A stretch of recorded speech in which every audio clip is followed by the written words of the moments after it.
आध्यात्मिक शरीर के लिए जन्म, जरा और मृत्यु एक प्राकृतिक क्रिया है जो ब्रह्मांड के लिए या विश्व के लिए नियति है।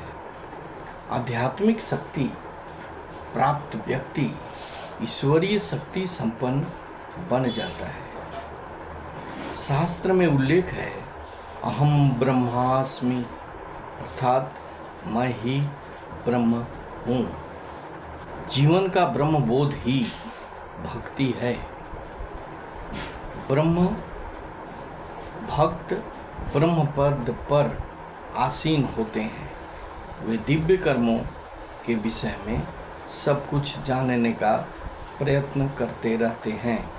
इस प्रकार भी समझा जाना चाहिए कि अगर एक घड़ा नदी में डूबा हुआ हो, उसमें पानी भर गया हो, तो एक वाक्य में कहना मुश्किल है कि पानी में घड़ा है या घड़े में पानी।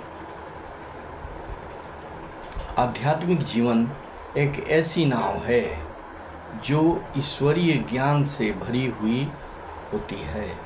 यह नाव जीवन के उत्थान एवं पतन के थपेड़ों से हिलेगी, डोलेगी, पर डूबेगी नहीं। यह मझधार को जरूर पार कराएगी। इसकी पतवार उस माझी के हाथ में रहती है जो जगत का पालनहार है।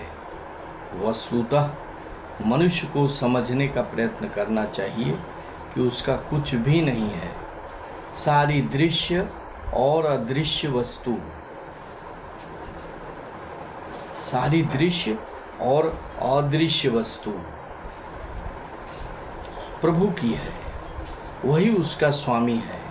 हम सिर्फ अपने कर्म फल के आधार पर उपयोग कर रहे हैं। जिस समय प्रभु यह समझ लेंगे कि हमारी उपयोगिता समाप्त हो गई है, उसी समय हमें विमुक्त कर देंगे। संसार के स्वामी प्रभु जीवों से सेवा तब तक लेते रहते हैं जब तक जीव उनके अनुरूप कार्य करता रहता है। तत्पश्चात उसके पूर्व कर्म के अनुरूप दूसरी आत्मा में रखा जाता है, नहीं तो दर दर भटकता रहता है। पुनर्जन्म का सिद्धांत इसी आधार पर वर्णित है। जीवात्मा के उच्चतर स्तर पर मनुष्य को कार्य करना होता है। बिना कर्मों के जीवों की आत्मा शुद्ध नहीं होती। जब तक आत्मा शुद्ध नहीं होती, तब तक साकाम कर्म करते रहना होगा। मनुष्य को कोई शक नहीं होना चाहिए कि प्रभु पूर्ण है और वह स्वयं अंश मात्र है। अंशी के तुल्य नहीं हो सकता। मनुष्य अपने आप को पूर्ण समझे। जब कोई वस्तु ही न आकांक्षा रहे न शोक, तब हमें अपने आप को पूर्ण समझना चाहिए। सदियों से रहस्यवादियों, संतों, ऋषियों और योगी जनों ने हमें एक ही उत्तर दिया है, ईश्वर के साथ व्यक्तिगत संबंध विकसित करना। वह जो हमारे रोजमर्रा जीवन को ब्रह्म के साथ जोड़ता है। आध्यात्मिक जीवन उस संबंध को विकसित करने का व्यवहारिक तरीका है। शरीर, मन एवं आत्मा यह जानना है कि हम ईश्वर की सर्वव्यापकता के साथ एक हैं और हमें यह प्रार्थना करनी चाहिए कि वे हमारे पास आएं। हम न केवल सदैव उनके समीप हैं, अपितु ईश्वर की सर्वव्यापकता हमारी सर्वव्यापकता है। यह कि हम अब भी उतने ही अंश हैं जितने कि हम सदैव रहेंगे। हम आध्यात्मिक ऊर्जा प्राप्त करना चाहते हैं। आध्यात्मिक ऊर्जा प्राप्त करने के कुछ उपाय हैं जिन्हें अगर हम करते हैं तो आध्यात्मिक ऊर्जा हमें मिल सकती है। पहला, अपने आती जाती सांसों के साथ सोहम शब्द पर ध्यान देना। दूसरा, अपनी पूरी सांस भरकर एक लंबा ओम में बोलते हुए उस पर ध्यान एकाग्र करना।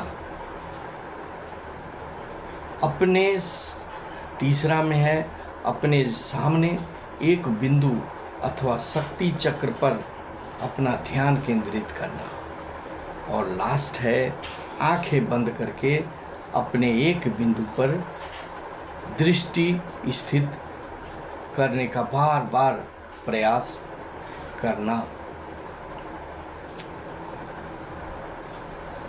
आध्यात्मिक ज्ञान में खुद से बड़ी चीज, किसी चीज से जुड़ना शामिल है, चाहे वह उच्च शक्ति हो, प्रकृति हो या ब्रह्मांड।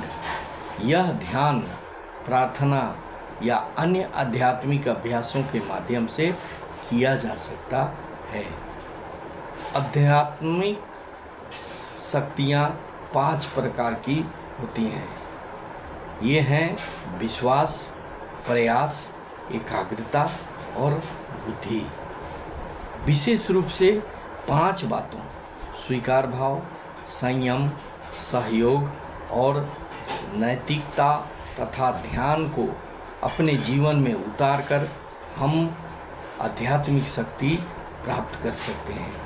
जीवन पर्यंत और प्रतिपल हम संतुष्ट और शिकायत भाव से जीते हैं। तनाव का एक बहुत बड़ा कारण है। आध्यात्मिक ज्ञान में विशेष रूप से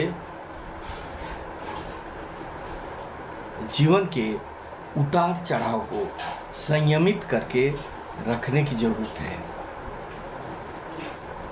आध्यात्मिक ऊर्जा आंतरिक स्व द्वारा उत्पन्न ऊर्जा है। यह हमारा वह हिस्सा है जिसे धार्मिक लोग आत्मा कहते हैं।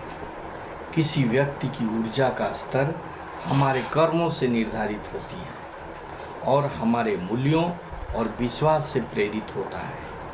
हमारे विश्वास और मूल्य परिभाषित करते हैं कि हम कौन हैं, हम क्यों जीते हैं और हम क्या सही या गलत मानते हैं।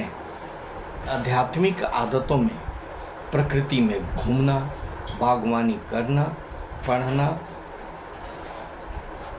कला बनाना, संगीत सुनना और बहुत कुछ शामिल हो सकता है। कोई भी गतिविधि जो आपको आत्मचिंतन का अवसर देती है और आपकी शांति का एहसास कराती है, वह आपके आध्यात्मिक कल्याण को बेहतर बनाने का अवसर है।